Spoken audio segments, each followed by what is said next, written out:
Hi everyone, कैसे हो आप सभी लोग। आई होप आप लोग अच्छे होंगे। मैं हूं राहुल जायसवाल एंड स्वागत करता हूं आप सभी का एक बार फिर हमारे यूट्यूब चैनल JR ट्यूटोरियल्स में।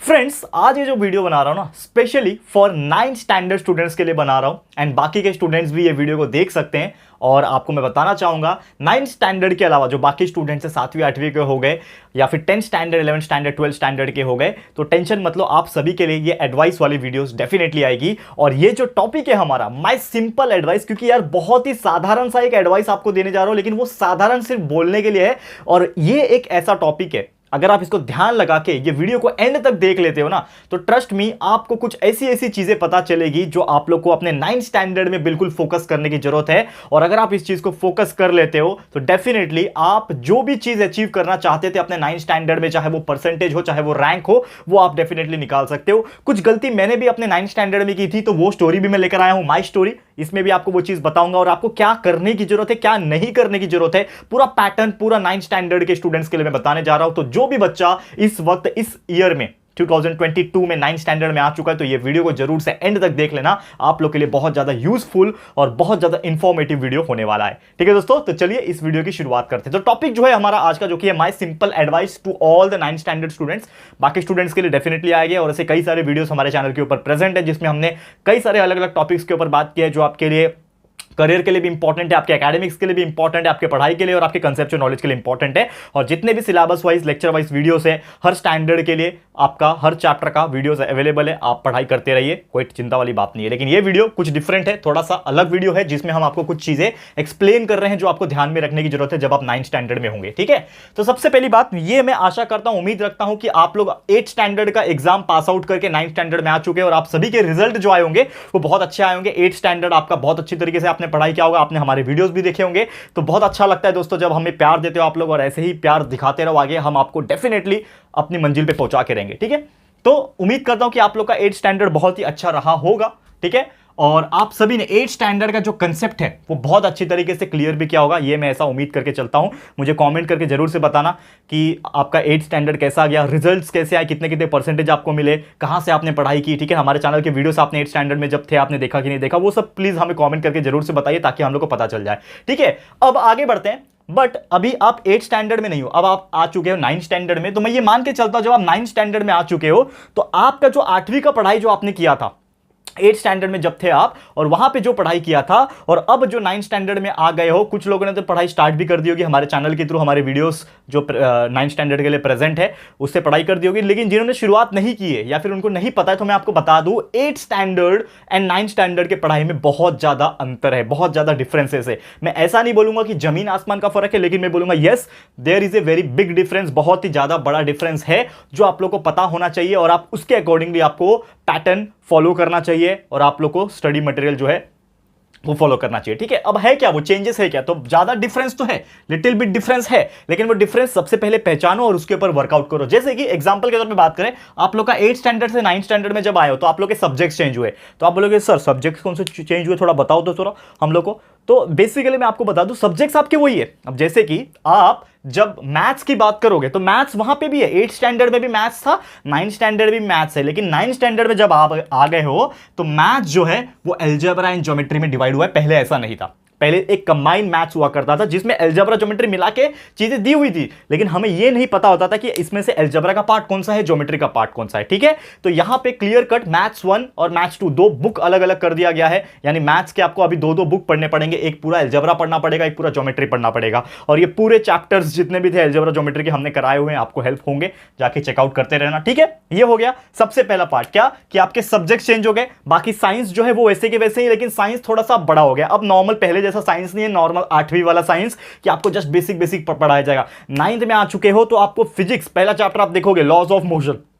ठीक है, फिजिक्स पढ़ाया जा रहा है, उसके बाद उसमें केमिस्ट्री पढ़ाया जा रहा है, उसमें आपको बायोलॉजी पढ़ाया जा रहा है, यानी तीनों को मिला जुला के एक बुक क्रिएट किया गया है, जिसमें 17-18 चैप्टर्स है, जिसमें आपको साइंस पढ़ना पड़ेगा। तो ये आपको देखना पड़ेगा, जाके आइडेंटिफिकेशन करना पड़ेगा कि जो मैं पहला चैप्टर पढ़ रहा हूं क्या ये फिजिकल चैप्टर है, क्या सेकंड चैप्टर जो पढ़ रहा हूं क्या ये हमारा केमिस्ट्री का चैप्टर है। ठीक है ना, बायोलॉजी का कौन सा चैप्टर है, living organism, plant classification, chapter number 6, 7, ये सब बायोलॉजिकल चैप्टर है, एनवायरमेंटल वाले चैप्टर है। तो सब पूरा मिला जुला के आपका जो साइंस है उसको तैयार किया गया 9th स्टैंडर्ड में, और ये 8th स्टैंडर्ड से का लेवल बहुत ऊपर है। 8th स्टैंडर्ड में जो आप साइंस पढ़ते थे उसका लेवल जो था वो मीडियम लेवल था, अब आप टॉप लेवल पे आ चुके हैं। अब आपको एकदम बेहतरीन कंसेप्चुअल नॉलेज के साथ पढ़ाई करना है, क्योंकि ये जो 9th स्टैंडर्ड में आप जो पढ़ने वाले हो ना, ये आपको 10th में तो काम आएगा ही आएगा, लेकिन आगे आप जिंदगी में जितना भी आगे पढ़ाई करोगे ना साइंस लेके, वो आपको काम आएगा। तो ये हो गया साइंस की बारी, ठीक है। तो मैं सब्जेक्ट चेंज की बात कर रहा था, तो साइंस तो चेंज नहीं हुआ, लेकिन साइंस के अंदर के लेवल चेंज हो गए, अपग्रेड हो गए। मैथमेटिक्स पार्ट 1 पार्ट 2 में चेंज हो गया। उसके अलावा आपको हिस्ट्री पहले से ही था, अभी भी हिस्ट्री रहेगा, 9th में भी हिस्ट्री रहेगा, लेकिन ये हिस्ट्री का लेवल अगेन बढ़ गया रहेगा।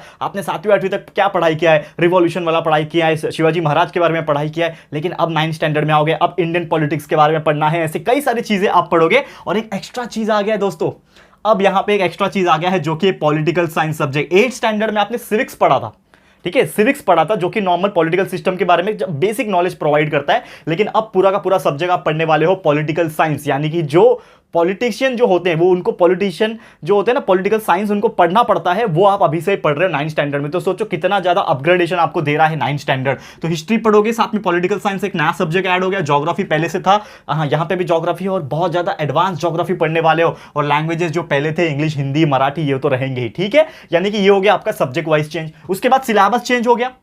जो 8th स्टैंडर्ड में आपने बेसिक पढ़ा था, 8th स्टैंडर्ड में आप क्या पढ़ते थे, सेल क्या होता है, लेकिन 9th स्टैंडर्ड में आके सेल के क्लासिफिकेशंस पढ़ोगे, आप कौन कौन से टाइप के लिविंग ऑर्गेनिजम्स होते हैं वो उसका डिटेल में पढ़ोगे, रिप्रोडक्शन के बारे में थोड़ा पढ़ोगे। यानी कि कहीं ना कहीं आप देखोगे जो सिलेबस है वो बहुत ज्यादा जो है ना वास्ट तरीके से चेंज हुआ है। 8th स्टैंडर्ड में इतना सा था तो 9th में इतना हो गया है, लेकिन घबराने की बात नहीं है। जैसे 8th स्टैंडर्ड ने आपने टैकल कर दिया, 8th स्टैंडर्ड में आपकी मेंटालिटी भी तो कम हो गई, ठीक है। 8th स्टैंडर्ड में जब आप रहोगे तो आपका जो मेंटालिटी कम था, लेकिन उस मेंटालिटी में भी आपने उस सिलेबस को कंप्लीट किया, तो अभी तो आपकी मेंटालिटी भी बढ़ गई है। सिलेबस क्यों ना बढ़ने दो, लेकिन आपकी मेंटालिटी भी बढ़ी है, तो आप डेफिनेटली कितना भी बड़ा सिलेबस दे दो आप कंप्लीट कर पाओगे। जो मैंने एक डायलॉग प्रीवियस कुछ वीडियोस में मैंने मारा था कि यार 8-9 महीने हमारे पास होते हैं, तो 8-9 महीने में कुछ बच्चा जो होता है, जो स्टूडेंट होता है, ग्रेजुएट जो स्टूडेंट होता है, वो कहीं ना कहीं 8-9 महीना लगातार मेहनत करके यूपीएससी में भी टॉप कर सकता है। तो यार ये तो आपका 9th स्टैंडर्ड है, डेफिनेटली आप लोग टॉप करोगे और जो आपको परसेंटेज चाहिए वो निकाल सकते हो, ठीक है। पैटर्न चेंज हुआ तो पैटर्न भी आप धीरे धीरे समझ जाओगे। तो सबसे पहले इनिशियली आपको क्या सोचना है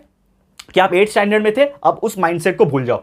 अब थोड़ा बच्चों वाला दिमाग जो था 8th स्टैंडर्ड वाला, उसको थोड़ा बाजू में रखो। अब आप 9th में आ गए हो, अब नियर अबाउट 10th में आने वाले हो, एक साल में 10th में आ जाओगे, बोर्ड एग्जाम देने वाले हो। मतलब अपने आप को अब मेच्योर मानो, अपने आप को बड़ा बच्चा मानो। अब छोटा बच्चे नहीं हो आप, अब थोड़े बड़े बच्चे हो गए। 9th में 9वीं में आ गए। हम लोग के जब जमाने में हम लोग जब थे ना, तो हम लोग हाफ पैंट पहनते थे 8वीं तक, सॉरी 7वीं तक हाफ पैंट पहनते थे, 8वीं से हम लोग का फुल पैंट आने लगा। तो जो 9वीं के बच्चे होते थे ना, 10वीं के बच्चे, वो मतलब ए बच्चा है तू बच्चा, ऐसा बोलते थे 7वीं 8वीं वाले को। अब आप 9th में आ गए, अब बड़े बच्चे में काउंट करो, आपका लेवल अभी अपग्रेड हो गया है, ठीक है। तो यहां पे आपको मैं एक चीज बता दूं, अब 9th स्टैंडर्ड में आने के बाद आपकी पढ़ाई का तरीका भी चेंज होगा, बाकी जो चीजें चेंज हुई है, लेकिन आपका दिमाग से भी आपको अपने आप को मेच्योर बनाना पड़ेगा, ताकि तभी आप ये सिलेबस के ऊपर कोप अप कर पाओगे, इसके ऊपर कंसेप्चुअल नॉलेज को क्लियर कर पाओगे। और जो आपने सोचा था कि मैं ये सिलेबस को कंप्लीट करके इतने परसेंटेज निकालूंगा, वो तभी निकाल पाओगे, ठीक है। और एक चीज यहां पे बात बोलना चाहूंगा 9th स्टैंडर्ड के लिए, जो कि 9th स्टैंडर्ड जो है बेस है 10th स्टैंडर्ड का। क्योंकि देखो एंड टू एंड आपको सबसे पहले 10वीं का बोर्ड एग्जाम देना है, अगर होगा तो। Basically new education policy launch नहीं हुआ है, तो अभी तो मान के चलो कि 10वीं का बोर्ड एग्जाम आपको देना ही देना है, ठीक है।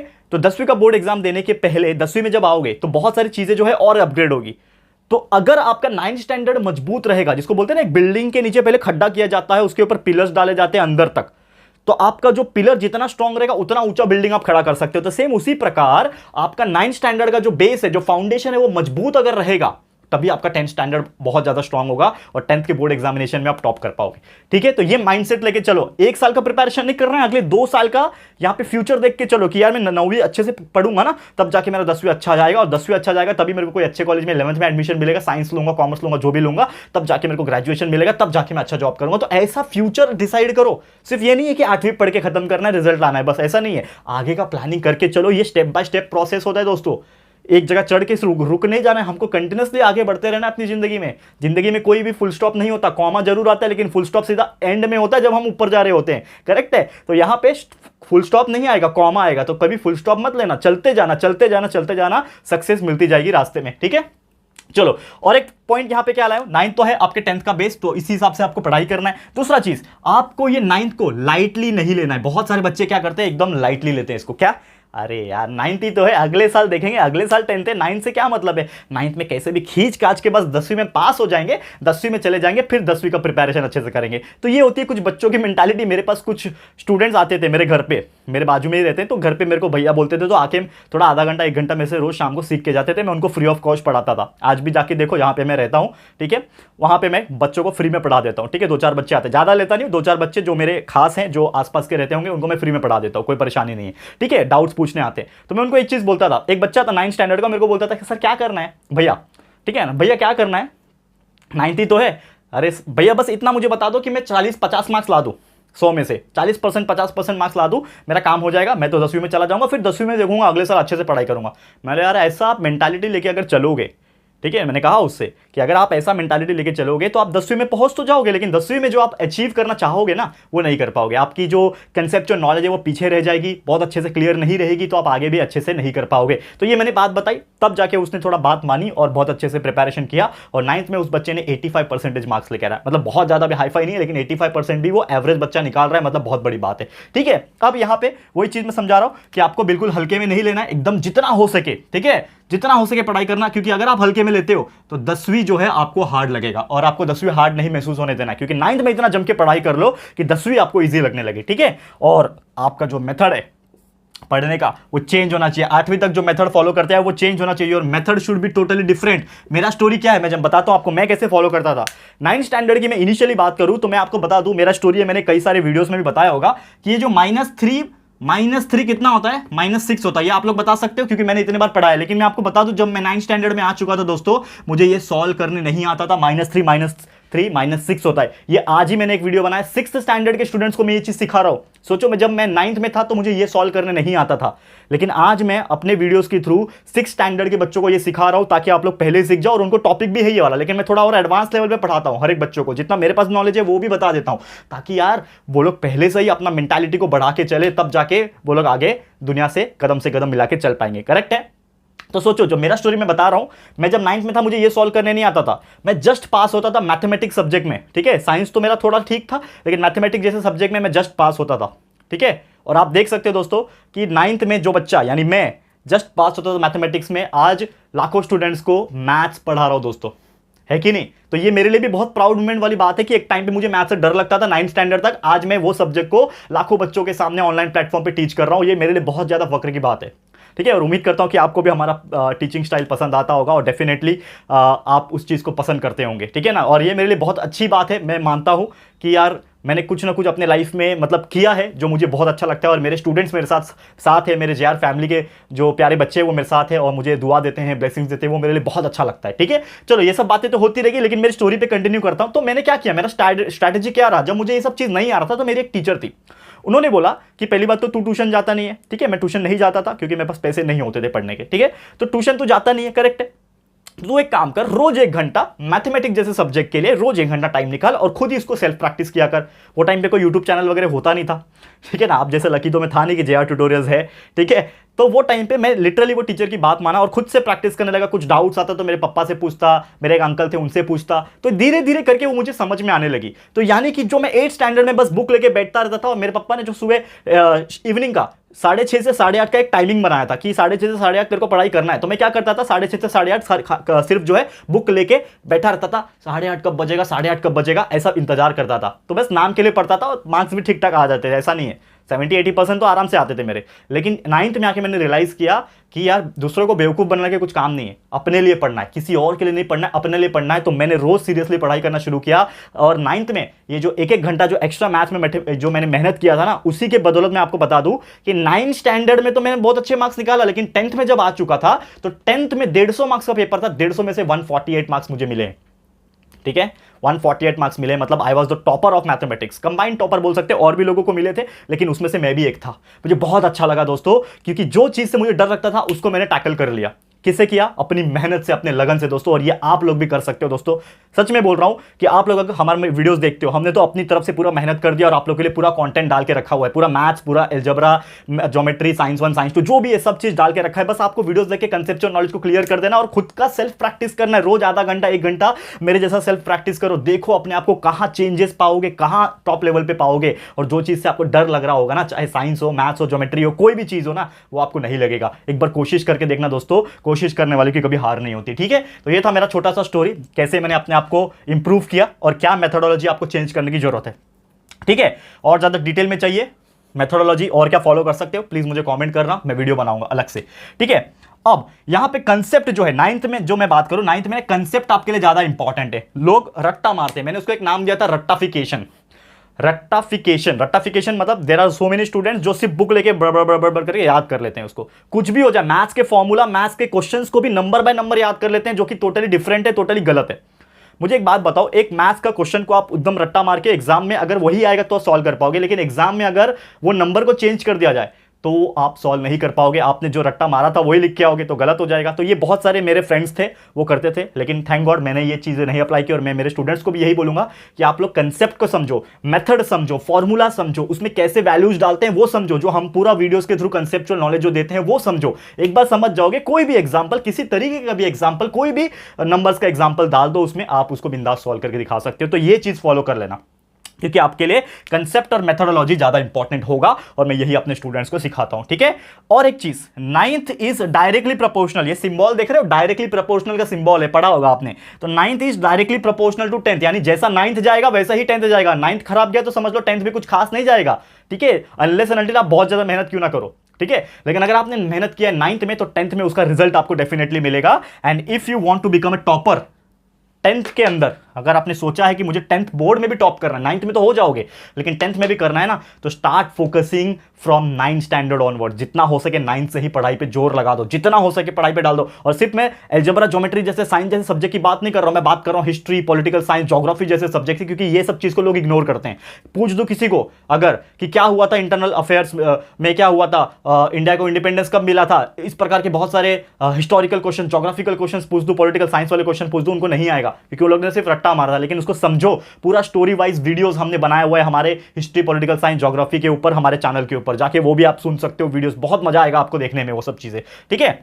साइंस में जैसे कि कंसेप्ट और स्टडी इंपॉर्टेंट है, पहले कंसेप्ट समझो और उसको लर्न कर लो, याद कर लो, स्टडी कर लो, ठीक है। उसके अलावा मैथ्स में कंसेप्ट इंपॉर्टेंट है, फिर फॉर्मूला इंपॉर्टेंट है और उसको प्रैक्टिस करना ज्यादा इंपॉर्टेंट है, तो ये भी आप कर लेना, ट्राई करना। और सोशल स्टडी जैसे सब्जेक्ट में, हिस्ट्री, पॉलिटिकल साइंस, ज्योग्राफी में कंसेप्ट तो याद करो, जो हम एक्सप्लेन कर रहे हैं उसको सुनो, कंसेप्ट को समझो, याद करो, और उसको स्टोरी, जो मैं आपको स्टोरी के फॉर्म में बता रहा हूं, हर एक इवेंट्स के बारे में बता रहा हूं, वो सुनो और उसके बाद उसको याद करना, बाय हार्ट कर लेना। लर्निंग एबिलिटी आपके अंदर होनी चाहिए, कोई भी चीज को याद रखने की कैपेबिलिटी होनी चाहिए। तो 4 बादाम खा लेना सुबह सुबह उठ के, बोलने वाली बात है लेकिन खा लो यार, अच्छा लगेगा, हेल्थ के लिए अच्छा है, खा लेना ताकि याददाश्त तेज हो जाए और चीज़ों को ज़्यादा देर तक याद रख पाओ, जरूर करना। और बस इतना ही बोलना चाहूंगा लास्ट में, ऑल द वेरी बेस्ट। उम्मीद करता हूं कि ये वीडियो आपके लिए कुछ ना कुछ मोटिवेशन और कुछ ना कुछ आई ओपनिंग रहा होगा। कुछ चीज़ें आपको जो मैंने बता दी, और 9th स्टैंडर्ड के स्टूडेंट जो थोड़ा सा लाइटली लेते हैं 9वीं को, वो लाइटली मत लो यार, हल्के में मत लो, ठीक है। बहुत ज़्यादा मेहनत करना है तभी जाके आगे बढ़ोगे, ठीक है। Keep watching and keep rocking, जो हमारा फेवरेट डायलॉग है वो आपको मार देता हूँ। जितना हो सके वीडियोस देखो, जितना हो सके पढ़ाई करो, प्रैक्टिस करो मैथ्स के एग्जाम्पल्स, और जितना हो सके उतना रॉक करो, शेयर करो अपने दोस्तों के साथ, बस इतना ही बोलना चाहूंगा, ठीक है। चलो फिर आज के लिए ये वीडियो इतना ही था। उम्मीद करता हूं कि ये वीडियो थोड़ा तो आपको हेल्प करेगा अपने लाइफ में आगे बढ़ने के लिए, और बहुत सारी चीजें मैंने बताई है इसमें, और डेफिनेटली आप उसके ऊपर अमल करोगे और फोकस करोगे, डेफिनेटली आपको रिजल्ट अच्छा मिलेगा, ठीक है। चलो आज के लिए इतना ही। ये वीडियो कैसा लगा है प्लीज हमें कॉमेंट करके जरूर से बताइएगा। वीडियो पसंद आया है, अच्छा लगा है दोस्तों, तो प्लीज वीडियो को लाइक कर देना एंड अपने दोस्तों के साथ जितना हो सके शेयर कर देना। फर्स्ट टाइम आए हो चैनल पे, अभी तक चैनल को सब्सक्राइब नहीं किया तो फटाफट से दोस्तों हमारे चैनल को सब्सक्राइब कर देना। बाजू में एक बेल आइकन होता है उसको प्रेस कर देना, ताकि फ्यूचर में हम कभी भी कोई भी वीडियोस को अपलोड करेंगे तो आप लोगों को नोटिफिकेशंस मिलती रहेगी, ठीक है फ्रेंड्स। तो जल्दी मिलेंगे हमारे न्यू वीडियो में, तब तक के लिए thank you and good bye.